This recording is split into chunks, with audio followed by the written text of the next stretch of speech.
Jaden Stevenson retires from AFL at 25 years of age. Let's talk about it.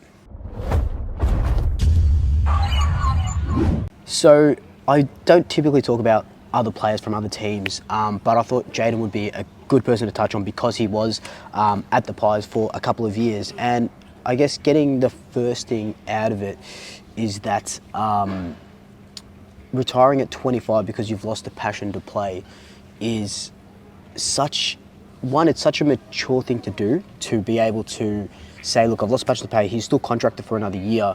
I think he was on like 500,000 or something like that. But to take a step back, care about your own mental health is extreme, right? So that's really good of him.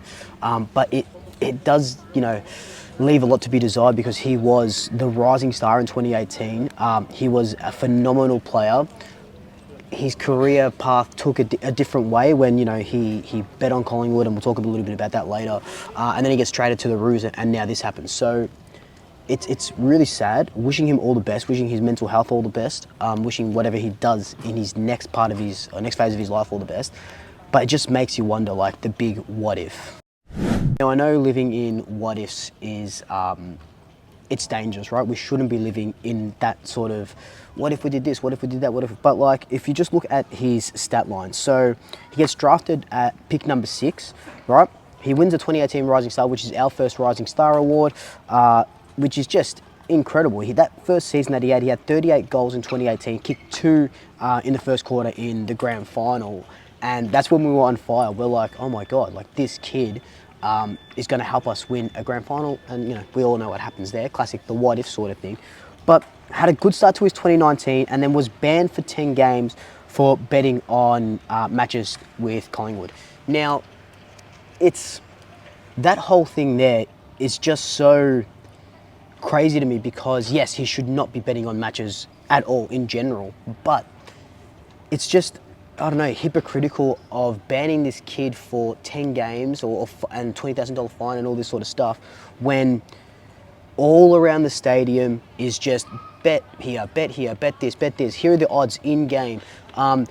Fox Sports or Fox Footy has a dedicated show to the odds as well. And I know gambling culture and especially in the AFL is rampant, and there's everyone, that's where the AFL makes most of their money, from all these betting companies and stuff like that. So it's very hypocritical for that. It's just, he should have known better, yes, 100%. I'm not excusing his actions, but when it's all shoved in your face, how could you not sort of do that? It is really stupid to bet, especially on games that you're playing, not even games that you don't have any say in, games that you have a say in. And you just got to look back to, was it Heath Shaw that put that bet on? I think it was like Nick Maxwell to kick a goal or something like that, all those years ago. So that was pretty fucking stupid. That was really dumb. And that's when everything started to go off the rails for him. He had a really bad 2020, was out of favour, and that's when that sort of salary dump happened right at the end. Now, if you believe rumours and all this sort of stuff like that, which we're not really going to get super into, but apparently when he signed his contract extension, Collingwood gave him a lot of money, so we needed to get that off the books. So we traded, how's this for a trade, right? We traded Stevo, a former number 6 pick, R2 Bosniavalagi, and pick 39 to the Kangaroos for pick 26, pick 33, and pick 70.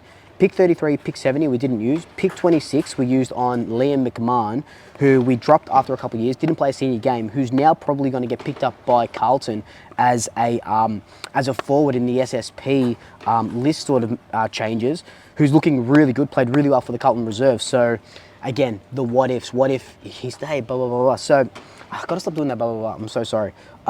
So Liam McMahon, we used that pick for him, and that's all.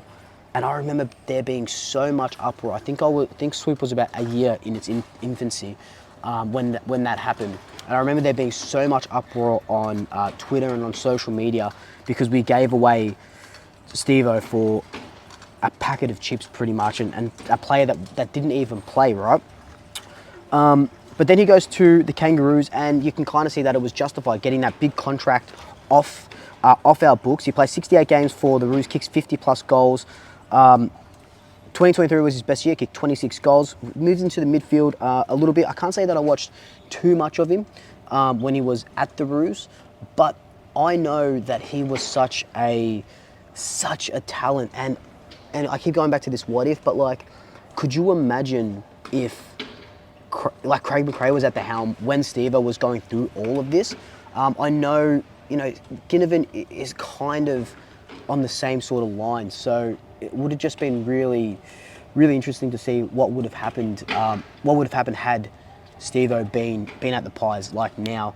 But to be 25, to be playing, you know, played off in the grand final, a bunch of finals, kicked a bunch of goals, did really well, and then to retire, it's sad, but I do hope he's okay, and I love that he's prioritising his mental health.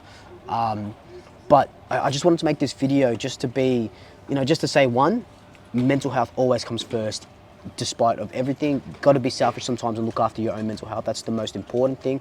And two, just looking back at that trade and those couple of years, what a weird time to be a Collingwood supporter in that 2020 period where we just had the salary dump. What a fucking weird time. But anyway, guys, let me know your thoughts down below. Would you have loved to have kept Stevo if he was on a little bit less money, or you know, leave positive notes down below for Stevo. But until then, like, comment, subscribe, tell your family, tell your friends, tell your pets, and until next time, double shackers. I'll swoop you later.